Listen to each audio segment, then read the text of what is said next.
Welcome, Slayer the Alchemist, and on today's episode, responding to viewer comments. I do read all the comments that everybody leaves. I do try to reply when I can, but sometimes there's just too many of them, or I don't have the time, the chance, or the time to do it. Sometimes I want to leave a response, but I feel like it's too hard to do in that context there, just trying to get in a couple sentences to try to get my point across. So I thought it would be fun to read some viewer comments. I'm going to respond to them from, it's pretty much the last couple videos that I did. All right, the first couple are in regards to the video that I did on the three most important guitar albums, the three most influential guitar albums. I listed Jimi Hendrix, the first Jimi Hendrix album, Van Halen, One, and Yngwie Malmsteen, Rising Force.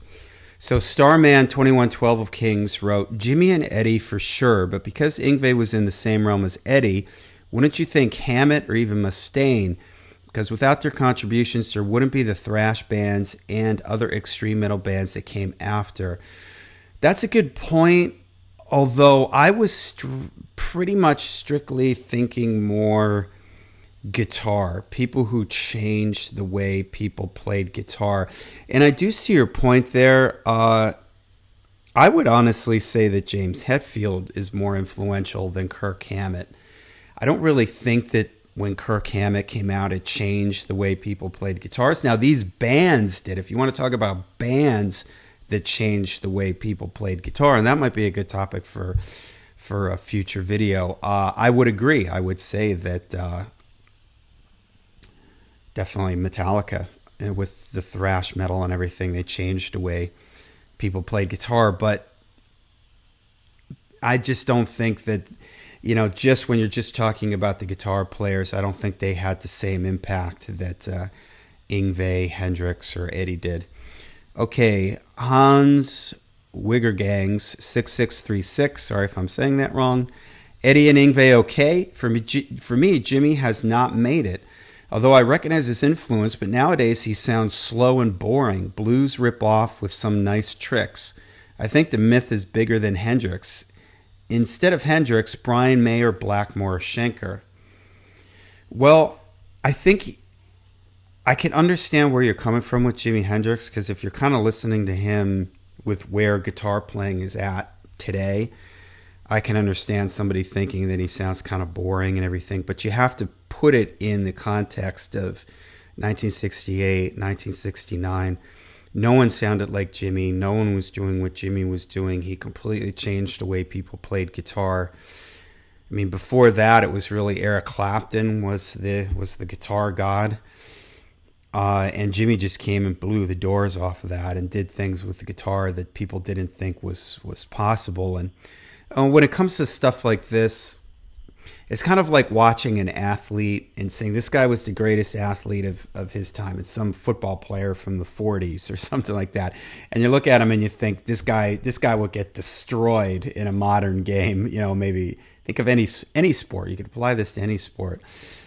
But you have to put it in the context of when they were doing their thing and what came before them and how they were trendsetters and how they broke rules or set new standards and things like that, which people have certainly surpassed that. I mean, when you say, what I don't agree with is when you say play slow and boring blues ripoff. I mean, certainly Jimmy was a blues influenced player, but I think he was, that would be the way I would describe Eric Clapton, that Eric Clapton is a boring kind of blues rip-off kind of guy, whereas I think Jimmy took the blues and took it into a whole nother stratosphere that showed everybody else that you don't have to just be taking Howlin' Wolf and Muddy Waters licks, T-Bone Walker licks and stuff like that. Okay, SGED392 said, gonna make some musicians mad, but what about Kurt Cobain? This is still in reference to the three important guitar albums. No, he wasn't very good, but he brought in the 90s guitar attitude in the way you don't necessarily have to be that good, in parentheses, at all, in order to disrupt the trends and copycats for 90s. If we are talking actually good, then Tom Morello. When I first read this is a good example of why I wanted to make this video, because when I first read this comment, I was like, no, that's crazy. Kurt Cobain stinks as a guitar player. He doesn't stink, but he's nowhere near in the world of Eddie or Hendrix or Yngwie. And that was sort of my first reaction. But when I sat back and kind of thought about it, now this might fall under the category of what I was saying about Metallica, that didn't necessarily the band change the way people played guitar. It wasn't necessarily Kirk Hammett specifically. It was the band Metallica and thrash metal. So maybe I kind of feel like maybe the same thing here, that it was Nirvana, the songwriting. But there's no denying that Kurt's style of guitar playing, the tone, it isn't really so much what Kurt plays. I would say it's more his guitar tone, the way he approaches the guitar. I would say it like this. He's more highly influential as a songwriter. If I wanted to rank the three most groundbreaking, game-changing songwriters, I would put Kurt Cobain there, because his style of songwriting, that sort of pop melodies, but the really heavy guitar underneath it, the quiet verse, the loud chorus, all that stuff that went through the 90s, Kurt was the guy that sort of invented that. Danimal writes, this is a bit different from the three you picked, but I think Meshuggah sort of changed the game and how people thought about riffs, rhythms, etc., to where you have a lot of bands that do the crazy open note chugging, polyrhythm type riffs. I don't particularly care for it, but it certainly changed the game. He has a good point there. I mean, that whole djent movement really owes a lot to Meshuggah. I could see making an argument for that, but again, in the scope of Yngwie, Hendrix, and Van Halen, I think they influenced way more people. Like Yngwie, I don't know, you could maybe make the comparison. Yngwie influenced all these shredders, but Meshuggah influenced a lot of these djent bands. So, yeah, that's not a bad argument. I would say I didn't put them on the list because I've seen Meshuggah live. I have some Meshuggah albums. But I'm not so familiar with who they influenced, the whole djent thing and stuff like that. So maybe I don't appreciate it enough. So thanks for bringing that up. Keith Searock says, now this is in relation to my AC/DC ranking the songs on Power Rage. He says, years ago I named one of my cats Leroy Kincaid. That's such a great comment. I had to shout it out because the bonus song that's on the German version of Power Rage, this song Cold Hearted Man, the guy Bon is singing about, his name is Leroy Kincaid. So man, that's a deep AC/DC reference there to name your cat. That's awesome. Okay. The next are all about the AI videos that I made. So Drip Code 2600 says, I see all the synths from the 60s through 80s to autotune to AI generate music as tools. Let's be honest, AI music sounds like shit. Electronic music has gotten better, but we like it sounding robotic. The effect is what it is. I agree with that because I like dark wave music and I like some things that are very electronic, and that's part of the sound. Like Poppy, who's this sort of electronic singer, like Poppy, who mixes the electronic digital with the analog. Her music is effing awesome. I think it comes down to what you like. I personally love it all, except the really crappy AI stuff. I guess there's crappy music in all genres. I changed some of the words here to make it PG. Yeah, I get where he's coming from, that like the computer-generated stuff, synths and stuff like that, drum machines and things. They're, at one point in time, that has become almost, there's styles of music that are based around that robotic synthesizer sequencer sound, EDM and all that kind of stuff is just all based around that kind of thing. Will the same thing happen with AI? I mean, it may, with people using it as tools. Like we've gotten used to, and this is the point of my videos, that we've gotten used to auto-tune. That's nothing to us now, to our ears. So maybe people using AI, I do believe it. It will get to the point where it just sounds natural to us. I think it's that taking the whole human element out of it, I think is what bothers people, at least with the drum machines and the sequencers and EDM music and all that stuff. There's some human putting some work into it. I think it irritates people that you can go to some website and just say, make me a song that sounds like Judas Priest, and 10 seconds later it spits something out. So I don't know, we'll see, but I get where you're coming from there.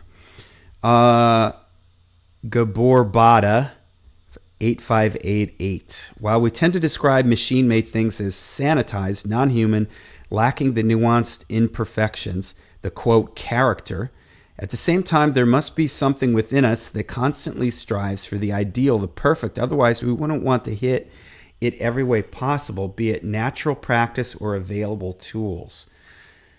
This just occurred to me as I was reading this, because I was going to comment on this differently, but there's something to, I'm going to use another sports reference. People love seeing someone pushing themselves to the limit. It's that guy that goes up for the dunk and he just gets it, right? The guy doing the high pole vault thing and he just makes it over. The guy running in a race and he just beats the other guy. It's sort of that human element, like, again, in sports, if in the high jump thing, everybody just whoop, whoop, whoop, just went over it with no problems at all, and it seemed like there was no effort, there was no struggle.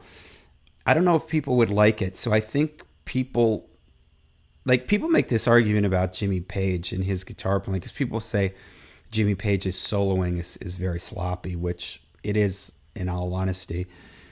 But people will comment that they like it because it's, again, that whole idea of somebody pushing themselves slightly above their capability. So it's the human flaws that make it, that give it some sort of character. But I do understand where you're coming from, that people do strive to be perfect and they do like things that are like that. But I think in music, that element, even if it's subconscious, of four people in a room playing together, that chemistry, that synergy is something that I think people feel, whether they realize it or not. GAGE6209, if it has the soul and feeling, who cares? It's just another tool. This was kind of a recurring theme, and I do agree with that. But again, I think what takes it away for a lot of people is if I were to take this into people writing a book. So if I go to some chat GBT and I say, write me a book about a spaceman and space aliens and a space war, and it spits it out 10 seconds later, it truly does. Even if it is a somewhat good read, I think it bothers people that... I don't think it bothers people that something like that would exist. I think what bothers people is, and this is going to be the sticky thing with AI, is, are people going to reveal it? I think if somebody comes out and says, hey, here's an AI band for you, dig it if you want, if you don't, fine. I think people are okay with that. I think what it's going to, but the problem is going to be if people are using this and not passing it off as something that they created. This ties into the next comment. This is from For the Sake of Heaviness. This is Mike and Butch. They've been on my channel. They have a great YouTube channel. Make sure you subscribe to it. And they said, have you heard about the Hail Darkness hoax? And this is exactly what I was just referencing. There's this band, Hail Darkness. They're doing this sort of 70s sounding occult doom. They've got the witchy looking female singer. It's really retro sounding. They're singing about rituals. And this is, if you're not into the doom genre, stoner and doom, this is a really popular thing. And so this band comes out and does this, and they've got videos up. They've got people raving about the videos. They've had people review some of their stuff and saying like album of the year and stuff like that. And a record label, I don't know who the record label was, comes out and says that this is all fake. None of this is real. This is all AI generated. And it's, for some people, it's a pie on their face, because I thought it was real. And this is the album of the year. And all of a sudden, none of it is real. And of course, people are upset about it because they actually made videos too. And there's people in the videos. And apparently the people in the girl singer in the videos, apparently every aspect of this band is AI generated. Now, the record label, you can look this up for more on this. The record label writes this lengthy thing about how it was some sort of experiment and things like that.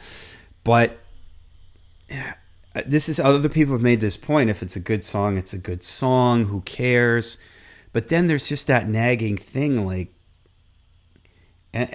I'm an old guy and my bands had people in them. I don't know if I'm ready to embrace a band that isn't even human, or there is nobody real in the band, where it's just computers. It's just a computer, 100% computer. I don't know if I'm ready for that. So everybody out there, look up Hail Darkness and you'll see lots of videos about this. Okay. Mr. Man in the Box says, why Sabbath Sundays and not Sabbath Saturdays, LOL.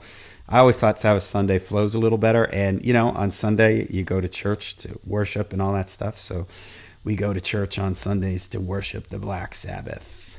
Michael Grant, 7068. Can AI replicate underproduced raw recordings like Mayhem or even the Pistols? I can't say for sure because I've never done it, but I'm willing to bet you that it can. You probably just have to put in a prompt like, I want the production to sound really lo-fi. I want the guitars to be real fuzzy. I want the bass to be slightly out of tune. I want the tempo to go up, speed up, and slow down here and there, and I'm sure it could do it. Jason McLaughlin 5373. This is about the Power Age video. Cliff Williams, great on this album. I agree with that. Although I've read that Angus and Malcolm's brother George played bass on some of these songs because there was some sort of visa issue with Cliff and getting him over to where they were recording. And I can kind of hear it. There's some songs on there that sound like George. Like George played on the song High Voltage, and I think he played on She's Got Balls, and I can't remember what on Power Age. It makes me think of him. But anyways, yeah, the bass sounds great on Power Age, and Cliff does sound good. Let's see. Bro77TX said, this was in regards to my important ranking the Florida death metal albums. He said, this video is BS for excluding Corpse. They put More Sound Studios on the map. No, they didn't. Culture, I don't agree with that.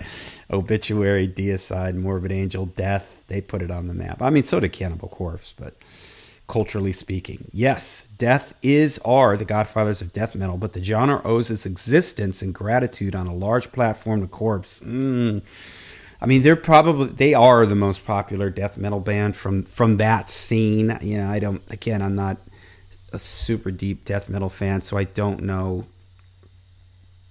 who sold the most death metal albums of all time. I think it's Cannibal Corpse. So I get where you're coming from, but 2 points. It wasn't until like their fifth album that Cannibal moved to Tampa. They were recording at More Sound, but they were in Buffalo. So they weren't there for the beginning of the scene when the scene was growing in Tampa. So that's why I didn't include them, because they're associated with that. I don't even think those guys consider themselves. I think they consider themselves to be, a Buffalo band, because that's where they started. That's where they sort of built themselves up. It really wasn't until later. So that's why I didn't include them, because they weren't here in the very early days. Brandon Brutal, 1989. Yikes, please don't rank things you aren't that into, I guess. He's referring to the ranking the Florida death metal. I don't get that. I liked all those records. I mean, what, you disagree with my picks? I didn't think there was anything outrageous. Death is number one. I mean, pretty much almost everybody agreed with that. I think I had Morbid Angel at number 2, then Deicide, Obituary. Don't know where you're coming from. JOCK Jock Matrix. Korn's earlier material, maybe up to Untouchables, for example, heavy rock but not metal. Yeah, this was in reference to a video I made a long time ago about the difference between heavy metal and hard rock. So I don't know Korn's catalog enough from the Korn songs that I've heard. Yeah, you might have something there because it is more, but maybe the guitars and everything might sort of push it into metal. I don't really know, but that's a good question. I'm gonna say that they're metal just because of the tone, the vocals, and all that kind of stuff. Okay, Donovan AINSWORTH 904. Where can you buy new cassettes these days, and where can you buy the cassette players? This was in reference to the video that I made about cassettes with Tim Derling. This is a good question, and I wanted to answer it there, but I knew it was going to be really lengthy. I actually left him a response and said, look out for this video. You can still, bands do make cassettes now, new cassettes, but they sound terrible from what I've read. I've never bought any. I take that back. I do have one or two, and they sound terrible because the technology isn't there, the equipment to make them the way they used to isn't there. Now, when it comes to buying cassette players, you can get cassette decks.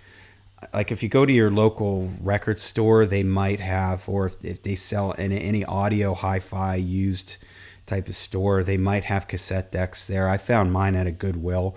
I paid like $10 for mine, and luckily it still works. A lot of them don't. They need maintenance. Because of their age, the belts on the inside break, deteriorate, and then break. Just things go wrong with them. It's hard to find ones that don't need some kind of maintenance to them. The Walkmans are even harder. There's two companies that make modern Walkmans that are the only ones even worth considering checking out. They're called We Are Rewind and FIIO. They're about $60, $70, $80, $90. I can't remember for each for them. And they're supposed to be pretty decent. Now, the problem with portable cassette players is kind of the same thing as the cassette decks, except there's mechanisms inside these cassette players that they don't make anymore. So the vintage Sony Walkmans, for instance, had these gears and certain mechanisms that they just don't make anymore.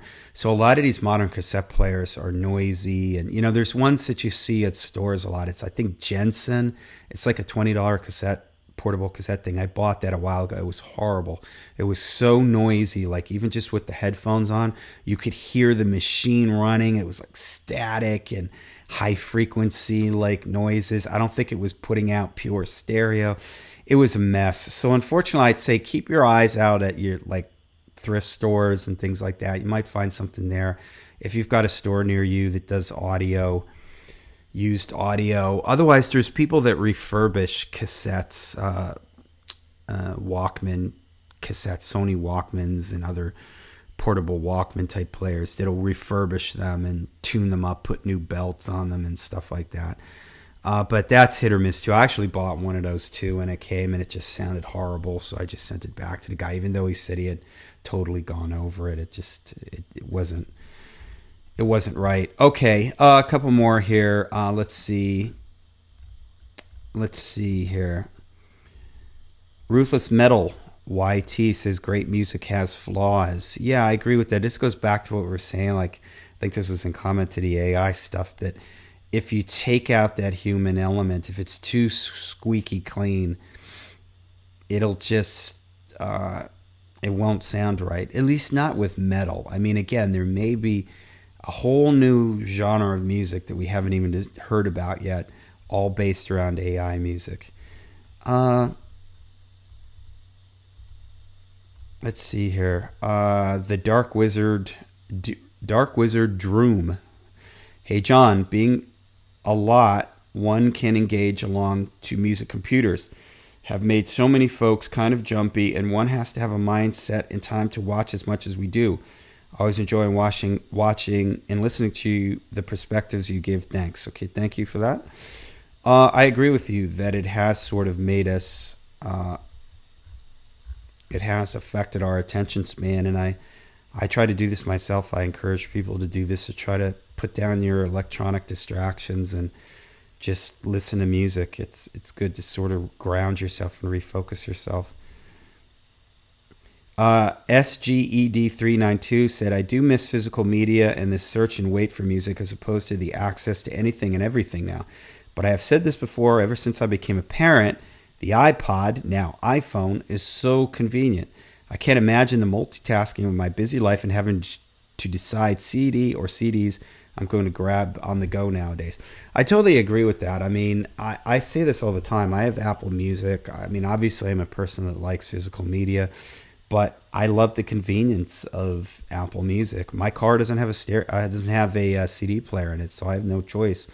When I'm in my car, when I go out for my walks and things like that, I'm listening off of my phone. So everything serves a purpose. So that's why I don't necessarily have a problem with streaming. So, all right, there you go. There's answering some viewer comments on some of the last so many videos. Keep the comments coming because, like I said, I do read them all, and maybe I'll try to do another video like this if people enjoy it. In the meantime, make sure you stay heavy, stay metal.